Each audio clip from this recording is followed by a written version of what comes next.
সিঙ্গুরের কিষাণ মান্ডি থেকে উন্নত মানের লাল লঙ্কা জাপানে 6 বছর ধরে চলছে রফতানি। আর এরই মধ্যে জাপানি সংস্থা নয়া উদ্যোগ হরিপালে বিশেষ পদ্ধতিতে শুরু হয়েছে লাল লঙ্কা চাষ। সেই লঙ্কার গুণমান পরীক্ষার জন্য স্যাম্পল পাঠানো হয়েছে জাপানের সংস্থায়।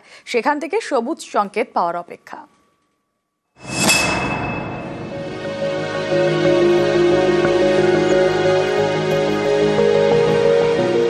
হুগলির সিঙ্গুর, এখানে জৈব পদ্ধতিতে করা হচ্ছে লাল লঙ্কার চাষ। 6 বছর ধরে সেই উন্নত মানের লঙ্কায় সিঙ্গুরের কিষাণ মান্ডি থেকে রপ্তানি হচ্ছে জাপানে। এই লঙ্কার মান নিয়ে উৎসাহী জাপানি সংস্থা, তাই হরিপালে শুরু করেছে বিশেষ প্রজেক্ট, যেখানে বেছে নেওয়া হয়েছে 2 জন কৃষককে। এরপর পলি ফার্মিং এর মাধ্যমে লাল লঙ্কার চাষ শুরু। মোট 8 রকমের লঙ্কা চাষ হচ্ছে। এই চাষের জন্য বীজ থেকে জৈব সার, চাষের প্রয়োজনীয় সরঞ্জাম সবই কৃষকদের দিয়েছে জাপানি সংস্থাটি। লঙ্কা বাগানে বসানো হয়েছে সৌর বিদ্যুৎ চালিত ক্যামেরা, রয়েছে আর্দ্রতা মাপার যন্ত্র, মাটির গুণমান মাপার যন্ত্র। প্রত্যেকটি গাছের গোড়ায় জল পৌঁছানোর জন্য তৈরি করা হয়েছে পাইপ চ্যানেল। কিভাবে চাষ করতে হবে তার খুঁটিনাটি লিখে দেওয়া হয়েছে বোর্ডে। ইতিমধ্যে লঙ্কার স্যাম্পল পাঠানো হয়েছে জাপানে। সেখান থেকে সবুজ সংকেত পাওয়ার অপেক্ষা। তারপর আরো বেশি অর্ডার, টন টন লাল লঙ্কা যাবে জাপানে। এতদিন ধারণা ছিল কৃষি মানে শুধুমাত্র খাদ্যশস্য উৎপাদন হবে আর সেটা খেয়েই আমরা বেঁচে থাকবো, কিছু উদ্বৃত্ত হবে বেচবো। কিন্তু জাপানিরা এসে আমাকে প্রথম শেখালেন যে কৃষি একটা সুন্দর ব্যবসা, একটা নির্দিষ্ট কোয়ালিটির জিনিস তৈরি করো, সেটা মার্কেটিং করো, করে তোমার দরকারি খাদ্যশস্য কিনে নাও মার্কেট থেকে।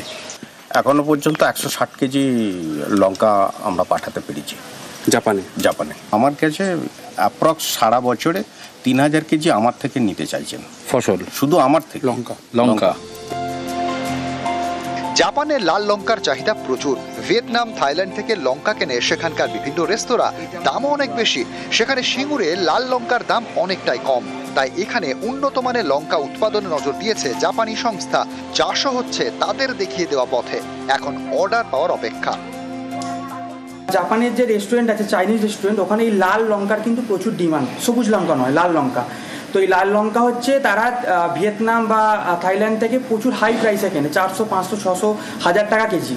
কিন্তু আমাদের এখানে লাল লঙ্কার ম্যাক্সিমাম কেজি 100 টাকা। এবার সেটা যদি এক্সপোর্টের খরচ যদি আরও 100 টাকা ধরে নিই আমরা কেজিতে, তাহলে জাপান কিন্তু ওটা সহজেই 300 টাকাতে কিনতে পারছে। তো সুতরাং তারা নিজেদের প্রয়োজনে বা বিভিন্ন রেস্টুরেন্টগুলোকে সাপ্লাই করার জন্য ওদের যে বর্তমানে যে থাইল্যান্ড বা ভিয়েতনাম থেকে কিনছে তার থেকেও কিন্তু কম প্রাইসে আমাদেরকে দিতে পারবে, মানে আমরা তাদেরকে সাপ্লাই করতে পারবো।